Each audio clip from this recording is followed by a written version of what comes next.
be shy. We're going to have some fun this afternoon. Thank you for choosing us for the lunchtime hour, neglecting your tummies to feed your mind. I am Ebony Lumumba, and I have the distinguished privilege of not only moderating this panel, but introducing to some, presenting to others, our panelists for this afternoon. The first of which is Sangoyomi. Give it up. Oyin is a Nigerian-American author with a penchant for African mythology and history. Same, girl, same. During a childhood of constantly moving around within the U.S., she found an anchored home in the fictional world of books. Same, girl, same. She's a graduate of Princeton University, where she studied English and African-American studies. Masquerade is her debut novel. Give it up for Oyin.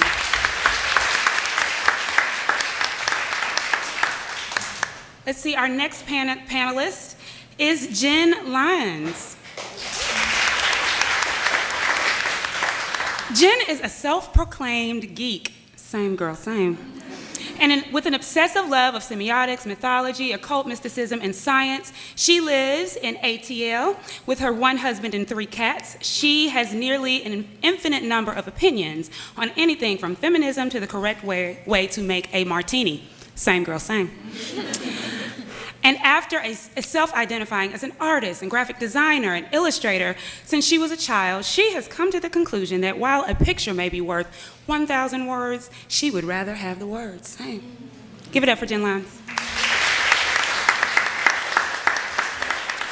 Last but certainly not least, we have Gabi Burton.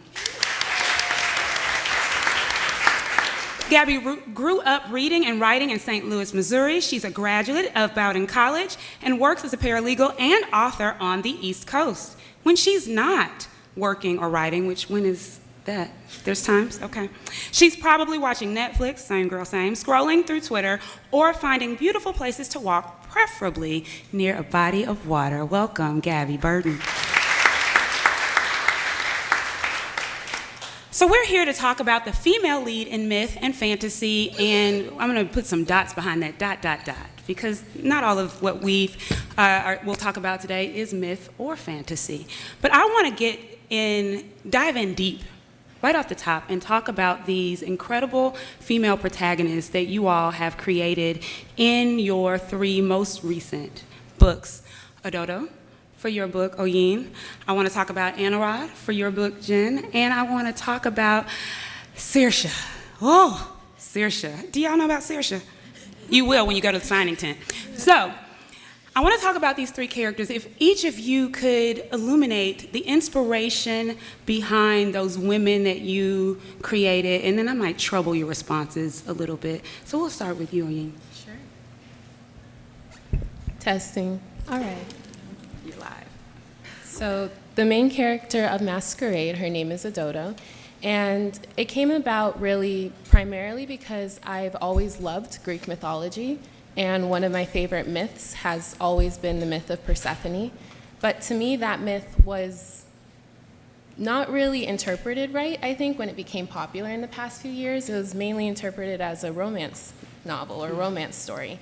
And I'd never really seen it as that. I was more focused on Persephone's rise to power and how she went from being essentially nobody to being the queen of the underworld. And so I wanted to write a version of Persephone that had a little bit more ambition and maybe was more focused on power than Hades, and more focused on what he could give her. Yeah, Jenn. So the previous books that I wrote was a 5-book series called The Chorus of Dragons, and the main characters of those books were very young. So when it came time, when I decided that I wanted to write The Sky on Fire, I decided that I wanted to have a main character who was older, in her 30s, and who had had the time and opportunity to make mistakes. I wanted somebody who was not an innocent ingenue, who actually had been out in the world and had been mistreated by the world. And it gave me an opportunity to have a main character who was bitter and sullen and extremely reluctant to get involved. but as a result, I think is very relatable, because, you know, she starts out just wanting to live her life and not get involved in main events. So I also want, this might seem a little bit weird, but when I initially started, even though she took her own path, I was really telling myself that I wanted a female Geralt of Rivia, which again probably seems a little weird, but this idea of somebody who's just in stasis, running around selling her services as a monster killer, but not perhaps in a good emotional place, and certainly not with any family or anything tying her down. For me, so the main character of Sing Me to Sleep, her name is Saoirse, and she is a siren. And so the idea came about, I was actually Zooming with some author friends around Halloween time. So the theme was spooky season, and we were talking about monsters. And someone brought up sirens. And I was just kind of struck by the idea of sirens as monsters. And so the idea was born from that. And Saoirse's character really is built around kind of struggling with the idea of if she's a monster, and if what makes you a monster is the choices you make. So if you have this like urge to kill people, which is what she does very often, does that make you a bad person if you can't control it? If you can control it, or if you can't control it, and so the way that you choose to kill people is by picking bad people, does that make you a monster? And I really just wanted to play around with agency, and ultimately have her challenge her own ideas of what she has control over, what about her nature is up to her, what about it is not. And so that was what her character was really based around. So I think it's interesting because you all didn't sit in a circle and imagine these characters or these stories together, but there's a kindred thread to what you've explained about creating your protagonist. And what I heard from you, Yin, is that you wanted a Persephone character that was more powerful than we've ever gotten Persephone, that's not a tool for patriarchy or something to be used. And Gabi, I hear you talking about agency and questioning and really troubling the concept of what is monstrous behavior. And Jenn, perhaps most relatable to me, right, this older character, because if you read myth and fantasy, it's often geared towards youthful audiences, and the concept is that you are in your heyday in the myth when you are young. And so I like very much that Anarod is kind of grumpy. She does not want to be a hero. She does not want to be the center of the story, and there she finds herself. Talk to me a little bit about, I'll begin with you, in what resistance you may have been writing into your character, and how much, if that existed, that resistance came from Adodo herself, right? Does she capture you in a way to say, this is my story, and this is how it must be written? Yeah, I think so. I think that the ambition that I've written Adodo with, I don't think that I completely made it up when I was trying to rewrite Persephone. I do think that was always there in the original myth, but I think with so many stories and legends about women, and Greek mythology is especially infamous for this, women are really undermined, I think, their abilities, and they're kind of neglected how much power they have. It's usually, Persephone, she tripped and fell into the underworld and became the queen. I think that there had to be some intention there for her to reach that. So I wanted to, give a different perspective to the story. And I think perspective is everything with trying to empower these characters that were already written previously. That are already written, but there's a different way of seeing them, or a different vantage point. It's the same story, but different perspectives. I really love that, and I think that connects, Gabi, to what you discuss about sirens, because what we get from mythology about sirens is that they're these monstrous, horrible, manipulative, lying women who draw men to their death, as if the men aren't listening to the song. And being led, right? So can you build upon perhaps what Oyin has shared in the way that Saoirse led you to her story? Ooh, yeah, sure. So, I do think that, kind of like you said, all of the blame is put on sirens, right? They're luring men to their death. Well, what were the men doing? I want to know. And so, in Sing Me to Sleep, the thing that cover your ears. Well, and so in Sing Me to Sleep, the men that she goes about killing are men who will be like creepy to you in like a certain setting. So like if you like come up to a woman like in a bar and you just like put your hand where it shouldn't go, right? She's like, okay, you're my next target. And so I think for me, part of what shaped her character was she's like, okay, so I have this urge to kill people. I want to make it so that the people who are being killed are the ones that kind of were already drawn kind of to their own ruin. And I think it kind of puts the onus more on other people, specifically men, to conduct themselves in a way that doesn't make a siren want to kill you. So don't be creepy and you won't get murdered. If you just act right. I love being drawn to their own ruin, which really takes that ownership of the horrible thing away from this mythical woman. Jenn, you're on fire. You're about to say something. No, I was just going to say so many folk tales, right, revolve around that idea of this is good behavior, and if you behave this way, you won't get eaten by the monsters in the woods. So yeah, no, I think that's great. Yeah, so, and that brings us to Anarod, I think. And one of the things, and please correct me if I'm off on this, but I saw a similarity between the figuring of dragons and the figuring of female leads in fantasy, because dragons are often, as you mentioned, Oyin, sort of used as a tool, which as a child never made sense to me. They're giant and they breathe fire and they let us ride on their backs, right? So, but you empower these dragons, and for me, there was an allusion there to the way that you empower Anarod and some other characters, but specifically I want to talk about the way that you empower Anarod to know her own power and to move in that regardless of what her world thinks of it. You're the first person to catch that with the dragons, by the way. Oh, wait, say that into the mic. I don't know. Because, yeah, that was completely intentional. And nice. Nobody ever catches it. I wasn't going to ask it. But, yeah, no, Anarod is a trauma victim, right? She has undergone a horrendous betrayal, not just from her point of view. She's undergone a tremendous betrayal from the people that she thought loved her.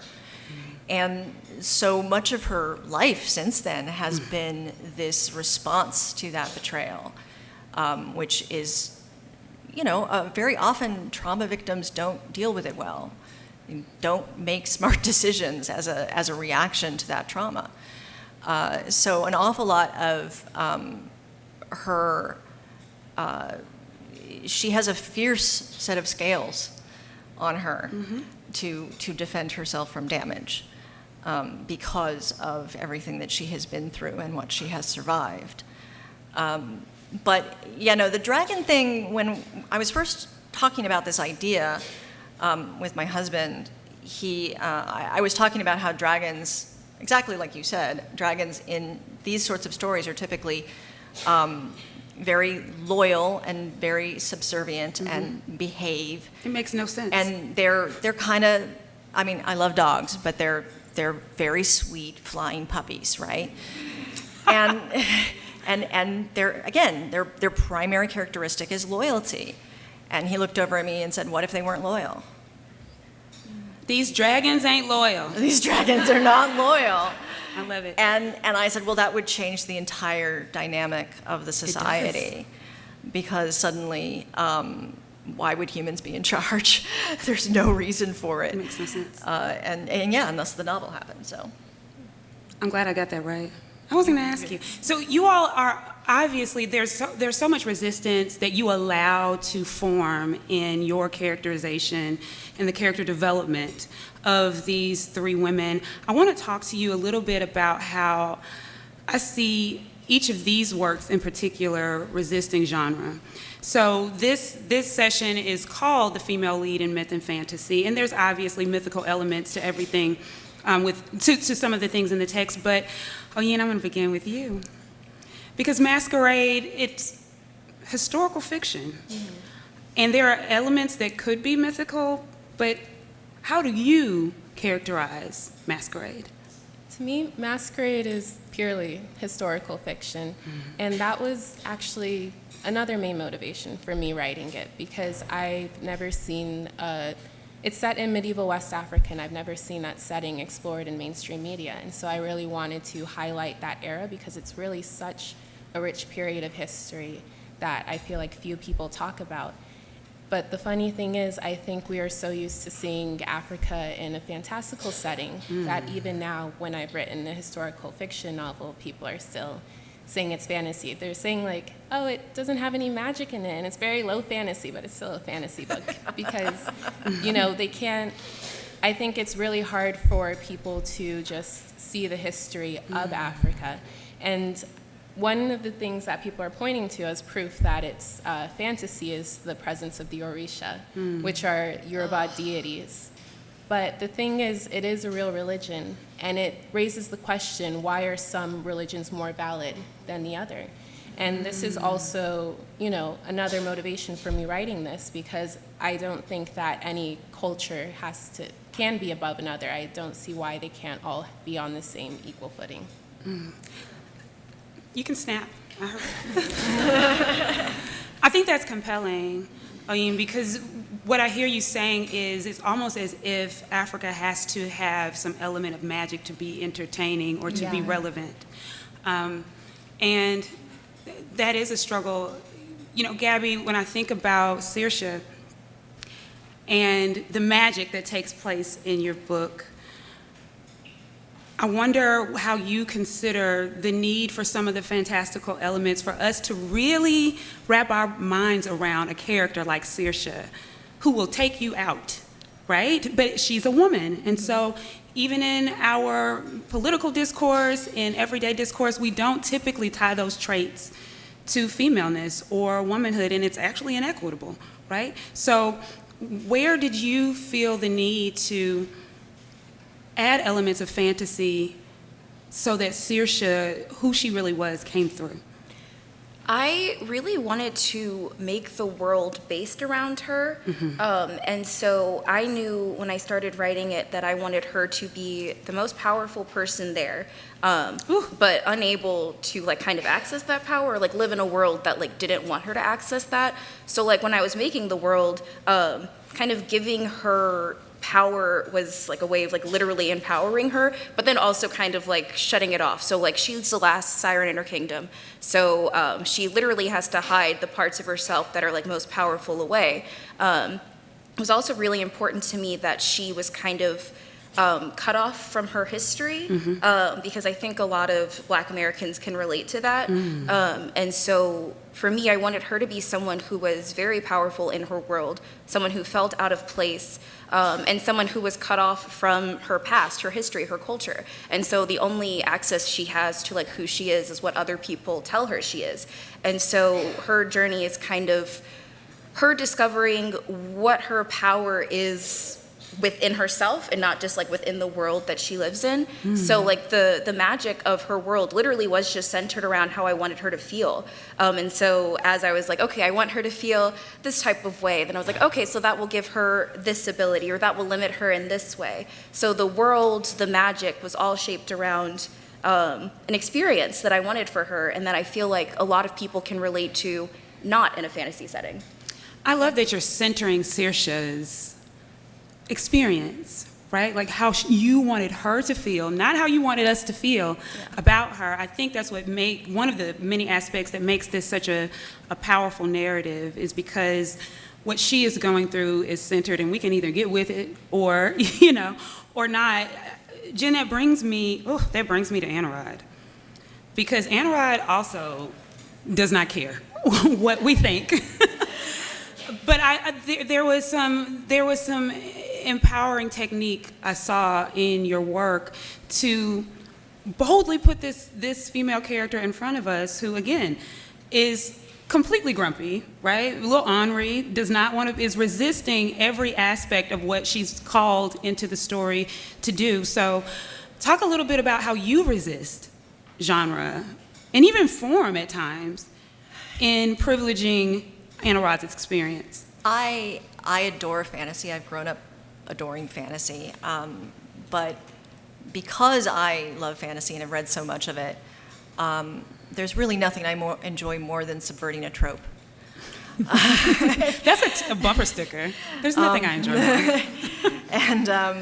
And this is an example of that. You know, I really wanted Anarod to. I did not want her to behave in. She grew up in a society. She lives in a society where women do not have the same expectations of behavior that they do in this world, and I wanted to carry that through in her behavior. So, you know, there's certain things, there's speaking patterns that we're very used to in how, you know, women tend to give orders as questions, and women tend to... Right. That inflection. We're very polite, and we're very, you know, and so I was like, she's not going to do any of that, because that's not, literally not how she was raised. So she is very assertive and very forward in her ideas, but at the same time, she's not breaking any new ground, right? She's not being a feminist, because that's not a thing. She's just trying to live her life, and trying to live her life as far away from dragons as she can. She's not doing a good job of that. She's smart. To try. Smart to try. So this is fascinating for me because, you know, as a writer, and there's so many writers in the room, I would imagine, and when you're writing these characters that resonate with you and your experience, it often bucks society and the norms and the expectations that are placed on us. I want to go a little bit deeper into your narratives without spoiler alerts, because everybody's going to the signing tent after this.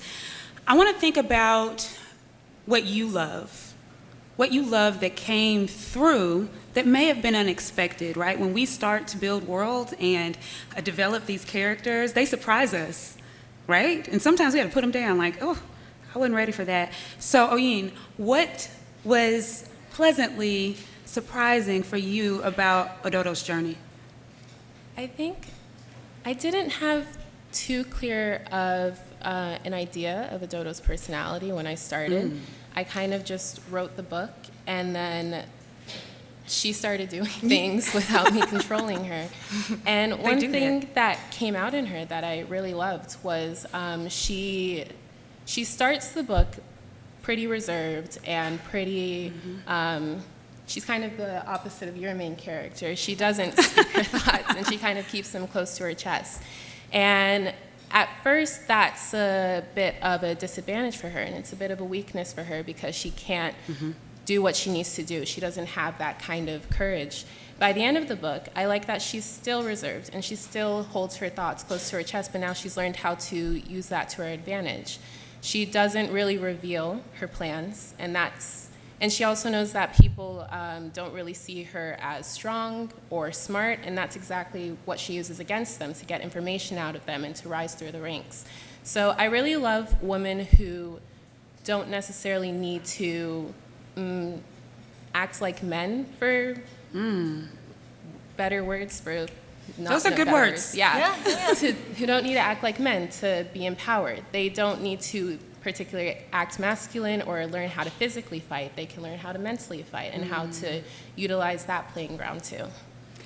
This is a perfect segue, I think, into Saoirse, and I see lots of head nodding, right? The ways that we are able to navigate our realities and use things that are not necessarily deemed as strengths, but we've got them in our quiver, and we're able to pull them out to defend ourselves or to survive. So my girl Saoirse, right? She is very methodical about how she approaches difficult situations and challenges to her survival and identity. Talk to us, Gabi, a little bit about how she popped out and surprised you. Yes, so she is someone who can fight if she needs to, but she's also someone who often will use her sensuality to kind of get what she wants. She does that a lot. She's very good at it. We don't know anyone like that. Fiction. But something that surprised me, I think, while writing her, so I didn't want to write fantasy when I started writing this book because I hate world building, and I was like, that's disgusting. Girl, how you gonna write fantasy? I was like, well, because like for years I loved reading it, but then I got this idea and I was like, I don't want to write that. If I But wrote there's a about God sirens- complex that comes with that, right? Like, I got to figure out everything. Right? Right? Like, everything's got to have a connection. Why is it all up to me? Yeah, exactly. But something that did surprise me was because she was the center of the world and I got very attached to her as a concept, writing a world for her became fun for me. And so I liked doing that. And I think what I learned about her through the journey of writing the book and world building and all of that disgustingness was that she is someone who she can taste emotions, which was really fun to write, and it gives her this kind of like closeness to the people that she is with, the people that she is manipulating, the people that she will eventually kill, that I think was important for her personal growth of like coming into terms with her emotions, because she is someone who was very much like suppressing the way that she feels or telling herself like, this is how I feel about this, just kind of as a coping mechanism. And so as I was writing her and her interactions with the world, she kind of was forced to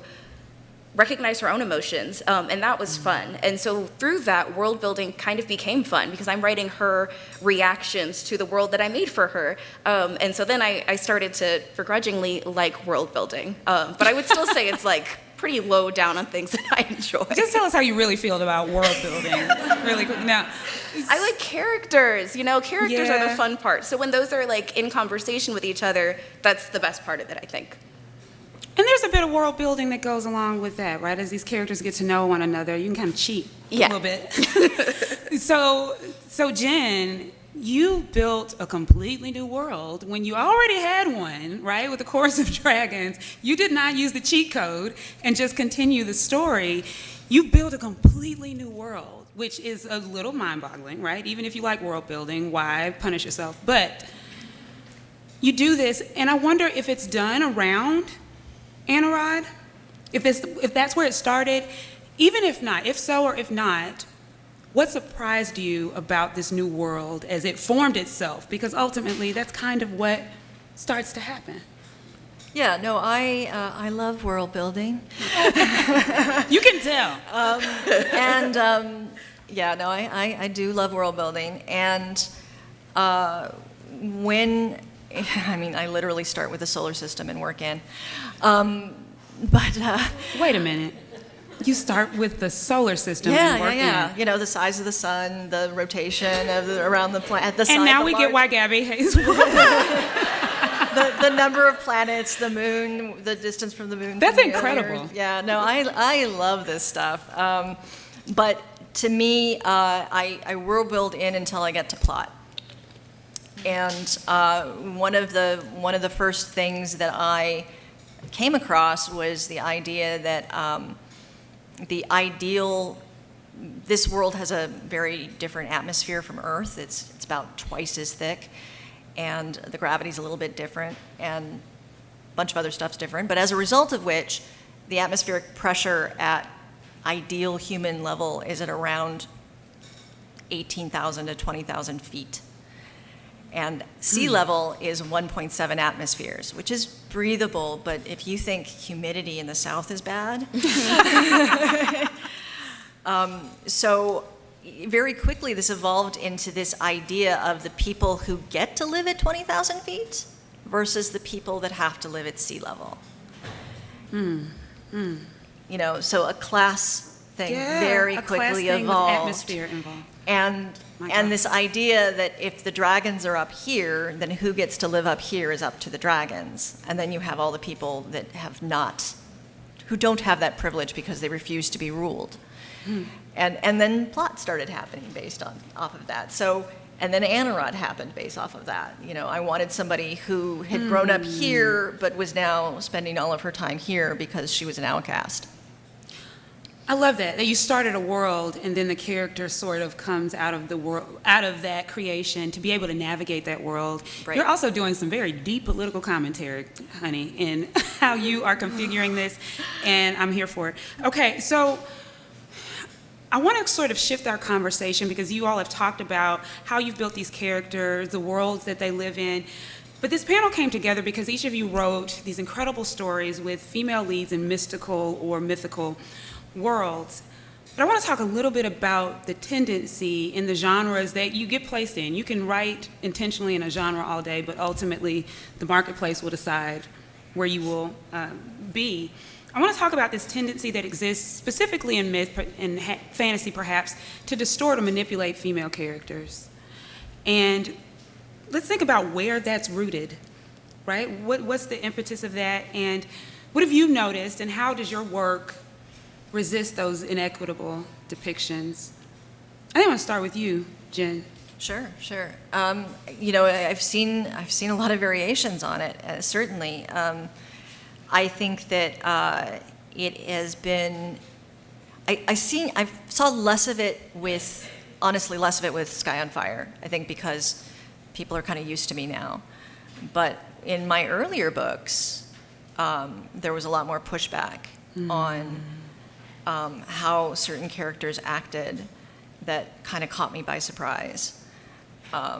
This expectation of what is realistic.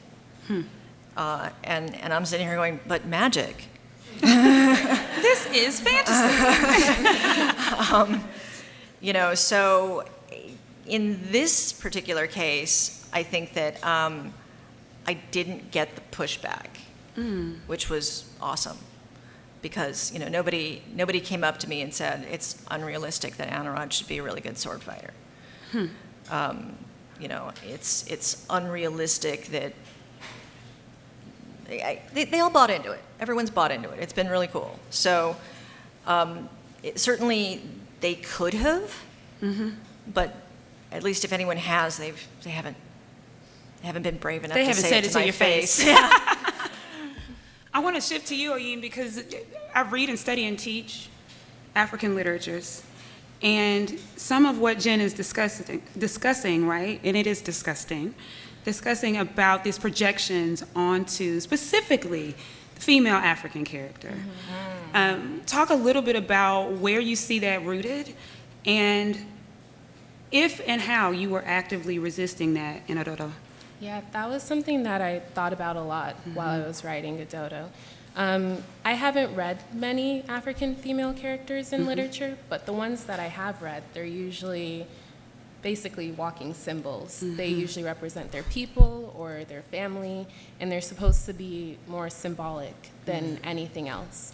And I knew going into Adodo, I really wanted her to be a real person and be her own person with her own motivations, even selfish if she needed to be. And there's been a recent trend in morally gray characters, but I think that still we're like, they need to be morally gray, but they need to be trying to be good people, or they need to be like doing bad things for people they love, like saving their families, saving their towns, still admirable in some way.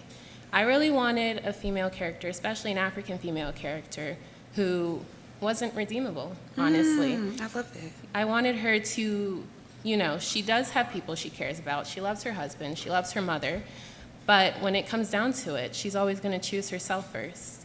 And that is still so rare to me in female characters, but especially African female characters who are expected to take care of everyone else except for themselves.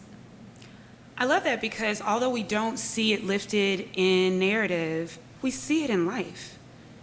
And perhaps just not portrayed that way. And what you discussed has been a long trend in African literature for the female African character to be the good wife, the good mother, the good daughter, right, the good neighbor, the good friend, in order to be a prop for a larger narrative. Gabi, something you said just now, I can't get away from, it's circled in my notes, writing a world for her, which is the name of the panel now, by the way, y'all. But talk about Saoirse. You embed some character traits within Saoirse that we cannot reconcile, right, as we are trying to be morally superior while reading Homegirl, okay? But talk about the intentionality behind doing that to perhaps resist this tendency to shape and control female characters in myth and fantasy. Yeah, I think women in books are often expected to, kind of like Oyin said, like they're expected to sacrifice or give something up, or forgive. I know, like there is this trend for morally gray characters, but a lot of the trend for a while has been like morally gray, like male love interests, and then like the innocent, like wide-eyed, wayfish, Lord. like like female main character. We're tired of him. She can save him. Right. She can fix him with her love. And kill herself, right? Yeah, and like she has to forgive so much in the process. Like he can do whatever, but if he says sorry and gives a speech, it's like, oh, okay, it's Let fine. it start I love you. raining. Yeah. Right. Let's go. And I wanted a character who was morally gray in her own right, and she does things that are unforgivable, and she has the ability to make bad choices, and she's not this like wide-eyed, like naive person. And I wanted her to be that character. I also didn't want her to be someone who was forced to sacrifice. I think women are told, like, you're supposed to, like, give up a lot for your family or, you know, for whatever, anyone else but you. And I wanted her to not have to do that. And it's interesting because, I don't know if this counts as a spoiler, but in the beginning, Saoirse very much thinks that, like, everything I do is for my family. As like the story goes on, she kind of starts to challenge that and kind of realize that she has been using that as an excuse to just kind of do what she wants. And I kind of wanted her to wrestle with that and maybe accept that you don't have to sacrifice everything for your family. Maybe it's okay to be selfish. And I wanted her to be a character who was allowed to do that and still be loved and not be manipulated by all the men in her life. I also wanted her to have a little bit of an unforgiving streak just because I'm petty and I think that, you know, sometimes people do things, they play in your face, and I think you should be allowed to be angry about that. And so she is, and they suffer consequences. Okay, Let me tell you, if I there's need to ever a reality show in her world, Saoirse is the main character. She can handle the drama. I need to read both these books so bad. We all do need to read all of the books badly.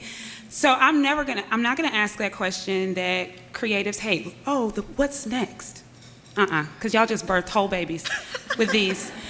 But I do want to know if there's more to these worlds that we don't have to get, but that exists for you. So is there more to Adodo's world, more to Anarod's world, more to Saoirse's world, just in your head, in your heart? Are you finished with these characters? Without spoiling anything. I'm done, yeah.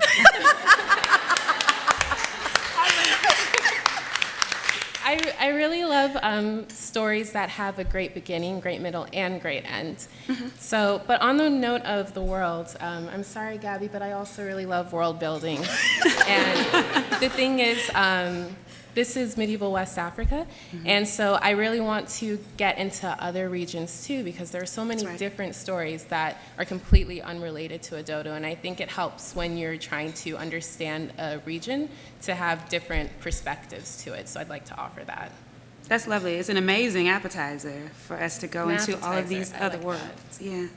Really, really, really sounds cool. So, I mean, you know, without spoilering anything, Gwydion has requested one of the characters in the book, keeps kind of nagging me. Nice. He would like his own book. He thinks that's fair. I mean, it's a big world, and I did create it, so there's a lot more stories there. We stuck to one kind of small section of the world. You know, it's yes, there's more room there. We knew the answer, Jenn, when you started talking about solar systems. We know there's more. Unfortunately, yes, there is more of a world. Wait, unfortunately? Fortunate for us. I shot myself in the foot without giving too much away. Basically, I forced myself to have to deal with a whole other world in book 2, and I was like, why did I do this? I don't know why I did that, but I did. But it was fun. By the end, I enjoyed it a bit more, and I definitely think there's more to the world. And I think part of what makes it kind of fun is in the unknown. I personally really like when you know that there's a lot more going on, because it makes it feel more fully fleshed out when there are things going on in the world that you don't know about. For Saoirse, there are like a lot of other creatures she doesn't know about, and so kind of discovering that is her journey. But you didn't ask what is next, but I do think it's just on brand. if you want to tell us. Well, no, I don't, but it's on brand just because when I pitched my next project to my agent, they were like, oh my God, that sounds great. What's the world like? And I was like, I haven't thought about it even once. So that was my story. And then she's going to build an amazing world and tell us how much she hates it. So, one, can we just give our authors a heartwarming hand?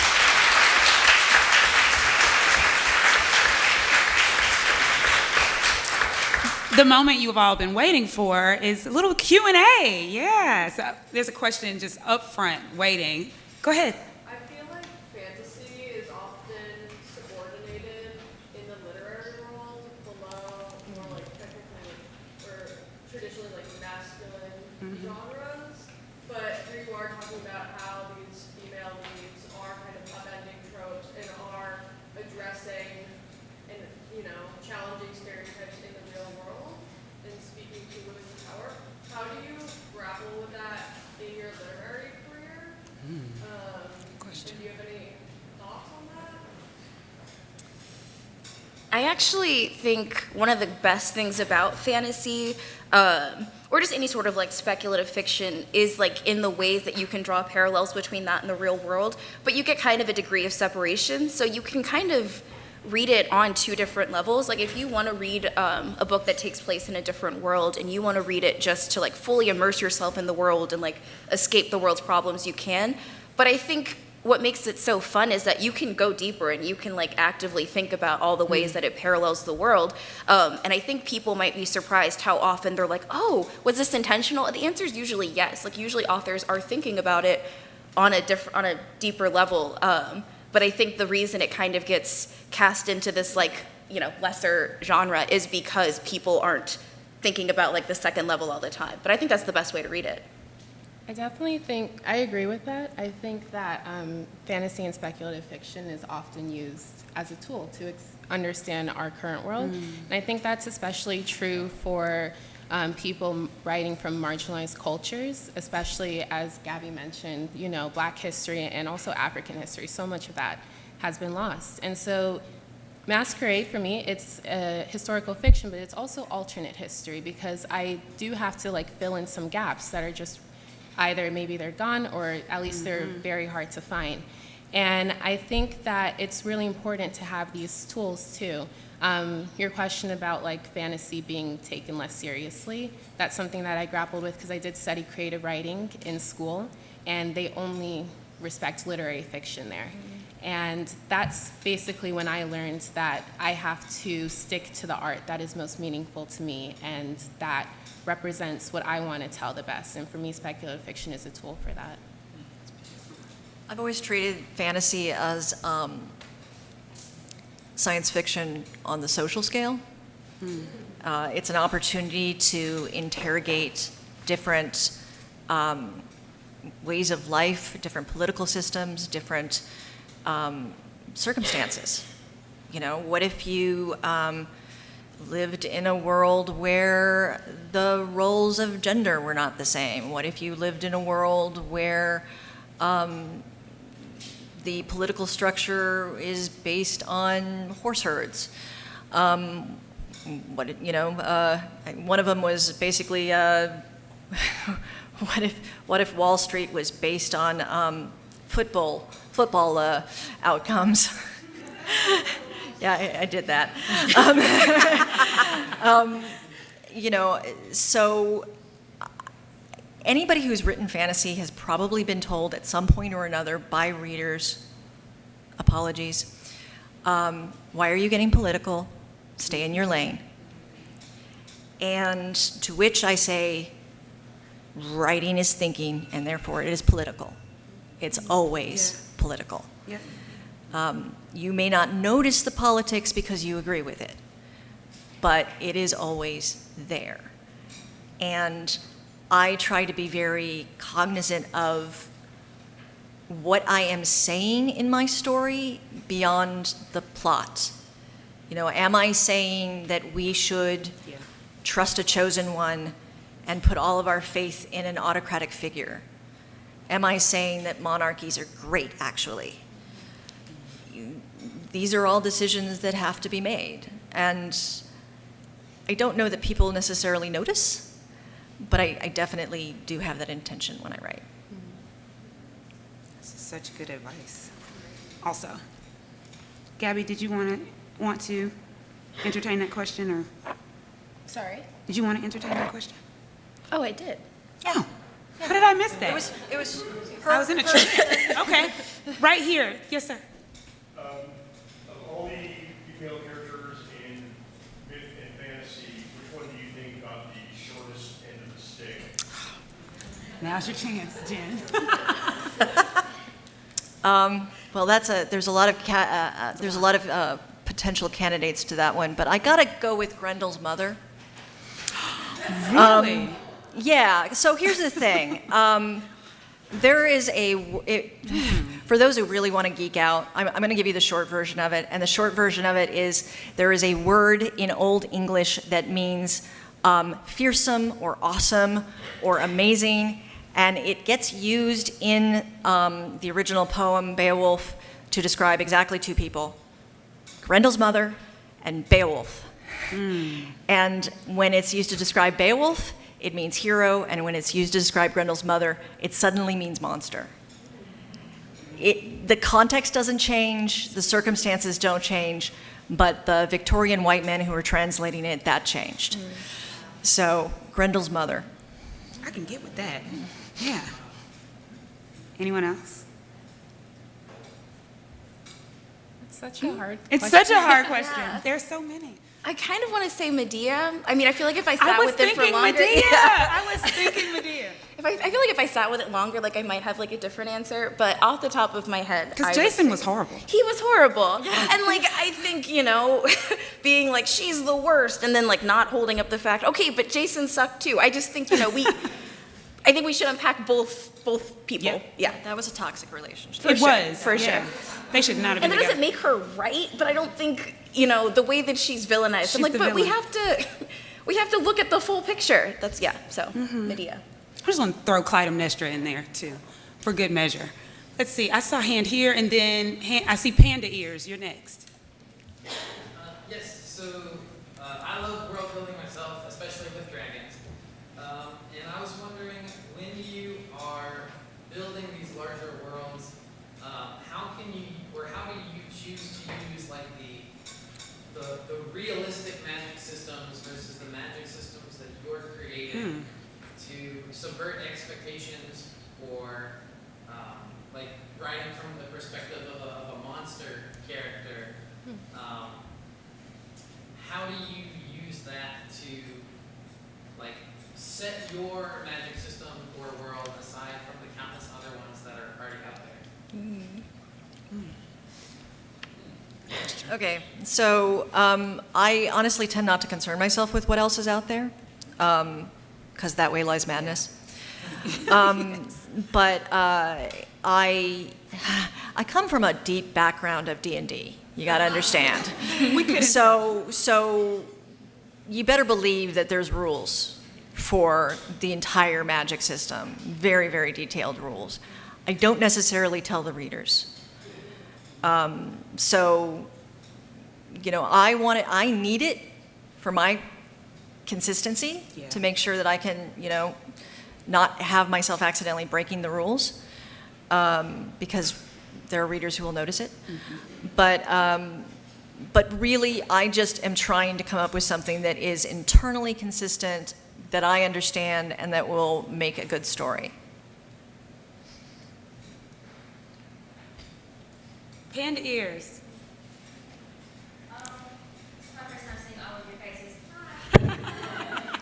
So, two things that kind of tie into each other. One of them is that I've noticed in many of the books that I read, because I also love fantasy, is that I've noticed that a lot of the female leads, they have to go through like some kind of like emotionally detrimental or traumatic event. And I'm like, one, is that really